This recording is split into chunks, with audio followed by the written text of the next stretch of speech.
Now we have written this much of the contract, so let's compile and see if there are any errors. So now in order to compile this smart contract, go to your command prompt and okay, so I'll create I'll open a name MD.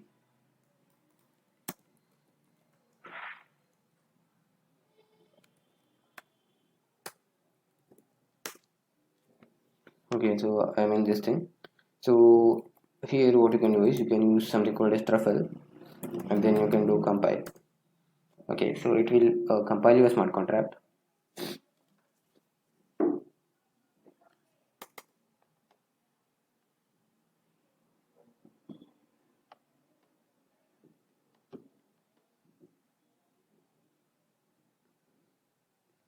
Right, so now you can see this contracts have been compiled. So okay, so the migration.sol has been also been compiled, and your student.sol has been also been compiled.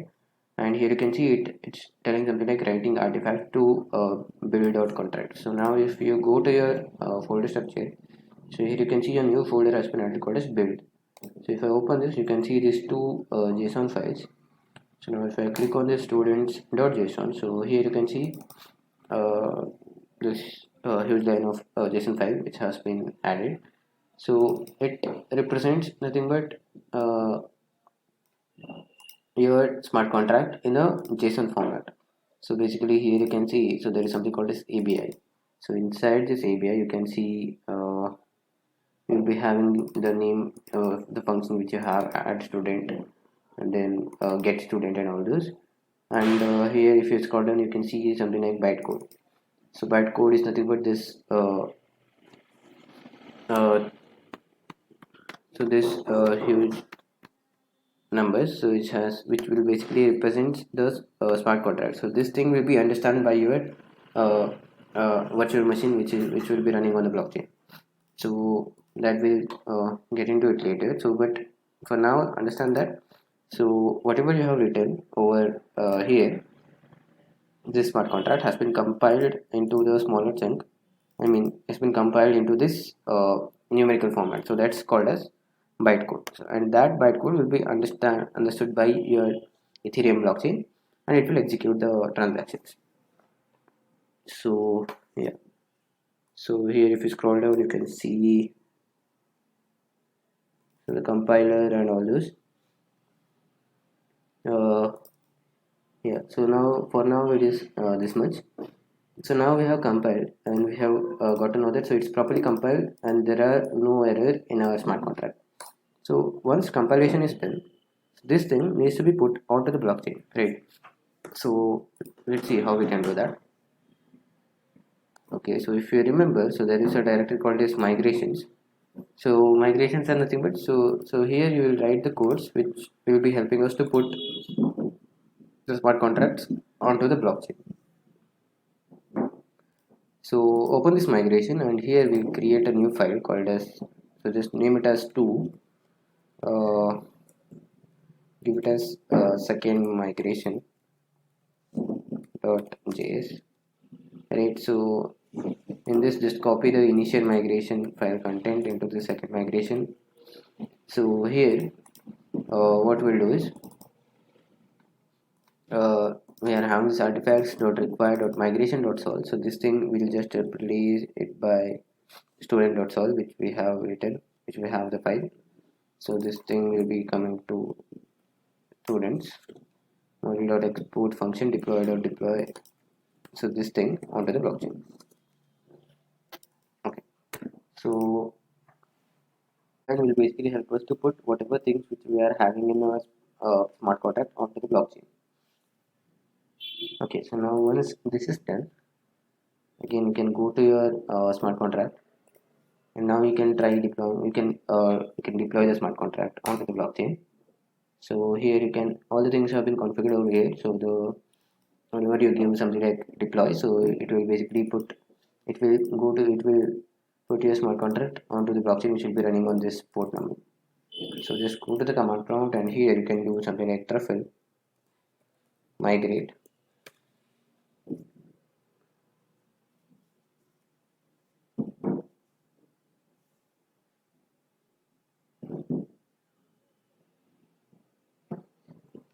Okay, so here you can get some error like this.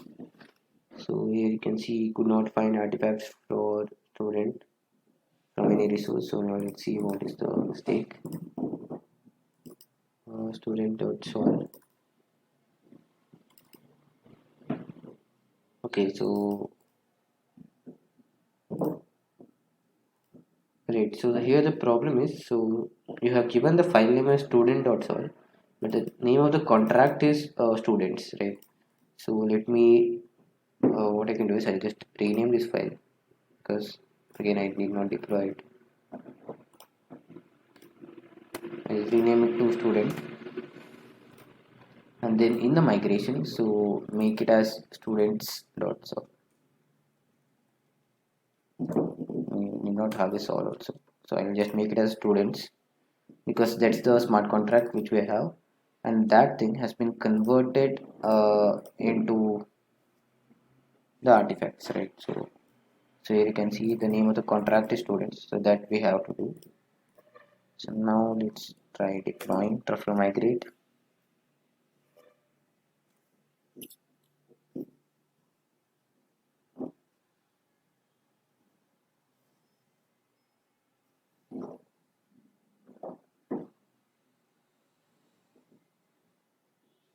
Okay, so now here you can see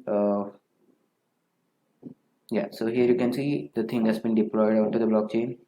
So it has started the migration, and then so all these are the like the transaction receipt which will get after the things after it's deployed. So now this much is done. So now if you go to your Ganache, and here you can see some blocks have been mined. So if I click here, so you can see contract call. So I mean, so here also that thing is taken as a transaction. So here the blocks will be added. So if you go to the accounts, here you can see some Ethereum has been reduced. So by default, it will take from the first account. I mean, the Ethereum will be taken from the first account. So in order to deploy also, it has taken few Ethereum, then as a fees. So that's why so it's been reduced to this much. So here you can see contract creation, contract call. Yeah. So now we have what we have done is, so we have written a smart contract, and then we have deployed that smart contract onto the Ganache. Right. So now let's before building a front end. So now let's see how we can interact with our blockchain using the command line. Okay. So now this contract has been deployed onto the blockchain. So now let's interact with that using our command line. Okay, so now directly you cannot talk to the blockchain using this. So first of all, you need to have something called as Truffle console. So if you type in Truffle console, so it will open a new console, so where you can run some commands which will be relevant to our smart contract. Okay, so now we have opened the development console. So here what you can do is in order to interact, so first we need the blockchain's object reference to that, right? So now there I have given the contract name as students, right? So in order to get an reference or an instance or a object of it, you can do something like dot deployed. Okay, so now this will return you the instance.